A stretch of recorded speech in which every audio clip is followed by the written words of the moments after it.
తెలంగాణలో ఉన్నారు. అక్కడ 5,000 ఇస్తే ఇక్కడ కూడా అబ్బా బాగా చెప్పింది షర్మిలమ్మ అనుకుంటారు.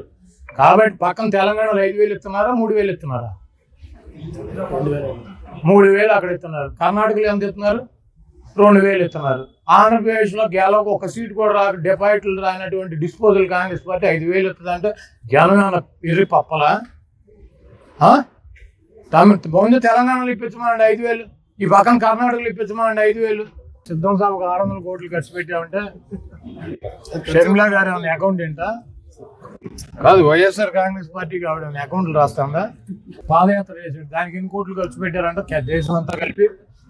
అది కూడా చెప్పమానండి. ఇవన్నీ ఏంటంటే జగన్మోహన్ రెడ్డి గారిని ఓడించాలి.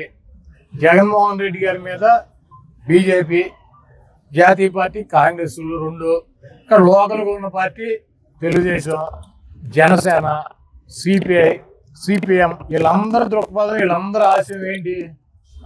ఒక కాంగ్రెస్ పార్టీ బీజేపీతో అలయన్స్ ఉన్నటువంటి తెలుగుదేశం పార్టీని ఆవిడ గెలిపిస్తానికి ప్రయత్నం చేస్తానంటే ఏమనాలి ఆవిడని? ఇప్పుడు జగన్మోహన్ రెడ్డి గారిని ఓడించాలి, ఎవరిని గెలిపించాలి?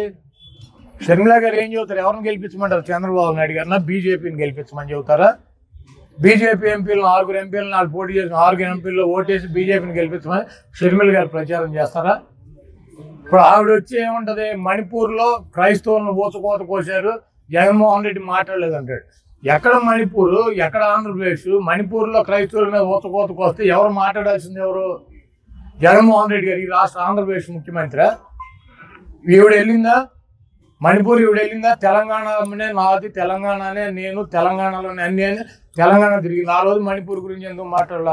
మరి ఫాస్టర్గా ఉన్నటువంటి బ్రదర్ అనిల్ గారు వెళ్ళాడు అక్కడికి, లేకపోతే కాంగ్రెస్ పార్టీకి సంబంధించినటువంటి సోనియా గాంధీ వెళ్ళిందా? రాహుల్ గాంధీ వెళ్ళాడా? ప్రియాంక గాంధీ వెళ్ళిందా? వాళ్ళంతా ఎన్నికల ప్రచారం, ఎక్కడ ప్రచారం ఎన్నికలు ఉంటే అక్కడ ప్రచారం చేసుకున్నారు. ఇప్పుడు సిగ్గు లేకుండా అదే బీజేపీ పార్టీ ఊచకోత కోసిందనేమో ఆవిడ చెప్పుద్ది. అదే బీజేపీతో అలయన్స్ ఉన్నటువంటి క్రైస్తవులను ఊచకోత కోసినటువంటి పార్టీ అని చెప్తా మళ్ళీ ఆ బీజేపీతో ఉన్నటువంటి చంద్రబాబుని గెలిపించమని చెప్పి మా ఓట్లు చేస్తారని చెప్పి ఆవిడ ప్రయత్నం చేస్తారు. ఇది రాష్ట్ర ప్రజలకు అర్థం కాదా?